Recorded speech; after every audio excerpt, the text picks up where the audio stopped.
I often remember the special days when my sister and I would be allowed to sit and watch as Dad carefully opened a newspaper that was given to him by his mother. Grandma Harriet must have inherited it from one of her parents, as the dateline on the paper was 28 years prior to her birth of 1893. If you're good at quickly calculating, you know that that paper was printed in 1865, and if you are good at history, you will recognize April 15th of that year as the day after Lincoln was shot. I was enthralled with the reports and read each one word for word, turning the pages very gingerly to keep it from falling to pieces. Touching that very old newspaper was important to me.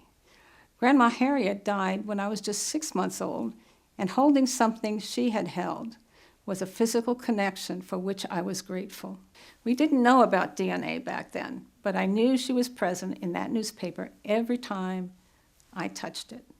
Unfortunately, the newspaper was lost to a flooded basement, so that physical connection is gone forever. Something of the importance of that paper does remain, however. It's in the remembering and the telling I am doing here today, a kind of mini-memoir that will be available to my grandchildren and their grandchildren. I only wish that the conversations I had with my sister as we read the newspaper had been recorded so that we could evoke the voices of our past now that we have become old women. Though most of us assume we have no interesting stories to tell, we all have a past that deserves remembering. There are people you will never know who will be enriched by seeing your photos, reading your words, listening to your voice, or watching a mini-memoir like this one. No matter how you choose to leave your life story, just do it. If you would like to know more about creating your life story, sign up for our newsletter by clicking on the contact button.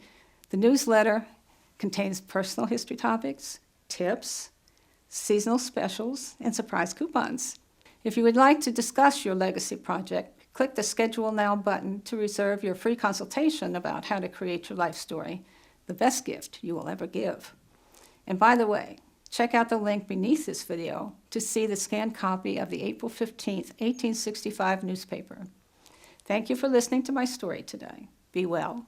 I hope to meet with you soon.